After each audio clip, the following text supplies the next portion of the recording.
Bonjour et bienvenue dans ce deuxième tuto sur Divi 4. Alors aujourd'hui ce qu'on va faire c'est quelque chose de très simple, c'est créer une deuxième barre de menu. Donc ici on a un site client et ce qu'on veut faire c'est la même chose que ce qu'on a fait pour notre cliente ici, c'est simplement pouvoir avoir son numéro de téléphone et son email ici au-dessus en deuxième barre de menu comme ça. Donc là on voit le site qui a été créé et on retrouve cette deuxième barre de menu en plus du menu classique ici.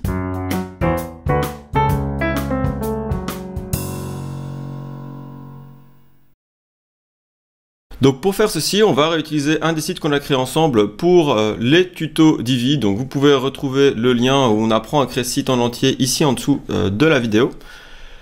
Et très simplement, on va se loguer et puis on va venir rajouter ces icônes ici. Donc ici, je suis sur mon site et j'ai pas la barre de menu au-dessus. Donc ce que je vais faire, la première étape, c'est que je vais venir dans l'administration. Ici, on va venir dans l'apparence, dans les menus. Et ici, vous voyez qu'on a un menu principal, on va créer un nouveau menu. Donc on clique là-dessus, on va l'appeler menu secondaire, enfin vous l'appelez comme vous voulez, hein. Il y en a qui l'appellent top navigation, etc. Et on le place bien en menu secondaire.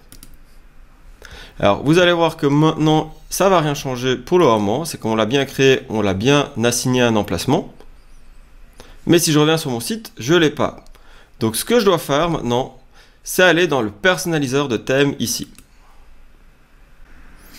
Une fois que je suis ici, je peux simplement aller dans l'entête et la navigation et je vais venir dans les paramètres de d'abord des éléments d'entête. Ici, je peux rajouter mon numéro de téléphone et l'email. Je vais publier ceci. Donc voilà, là je l'ai bien publié. Ce que je vais faire maintenant, je vais revenir sur mon site internet et ici, quand je reviens sur le site, je vois qu'elle est bien ici. Donc ça, c'est parfait. Je vais pouvoir la personnaliser un peu plus, donc je reviens ici dans le personnaliseur de thème. Et ici, je vais pouvoir aller de nouveau dans l'entête et la navigation. Barre de menu secondaire. Ici, je peux changer un peu la taille de ceci, donc on pourrait le mettre plus grand ou plus petit. On va le mettre par exemple en 14. On peut changer la typographie. Donc si je veux une autre que celle de mon thème, je peux la choisir ici. A priori, moi je vais garder la même que pour le reste du thème. Et on peut changer par exemple la couleur de l'arrière-plan comme ceci. Donc je peux vraiment choisir la couleur qui me convient. Moi je vais rester sur du rouge, je vais mettre les paramètres par défaut.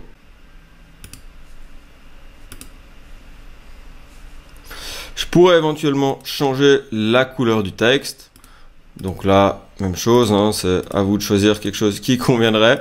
Donc vous voyez que l'idéal dans mon cas, je vais garder du blanc. Et puis, si je veux, je peux aller changer les styles de police, etc., mettre en italique, tout en majuscule, etc. Nous, on va laisser tout ça par défaut. Et donc voilà, là, j'ai ma barre de menu secondaire. Ce que je pourrais vouloir faire, c'est y rajouter certains éléments. Donc pour ça, je vais aller ici, dans le menu. Et ici, dans mon menu secondaire, je peux rajouter des éléments. Donc je pourrais, par exemple, rajouter un lien personnalisé. Donc je vais aller dans un lien pour vraiment avoir un site, enfin un lien vers un autre site.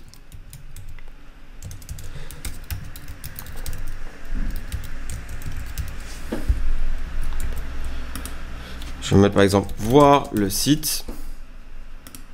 Et là, il me l'ajoute au menu. Pour bien voir, je vais recliquer ici pour fermer ceci. Et j'ai bien mon lien qui s'est mis ici. Sur lequel je vais pouvoir aussi cliquer.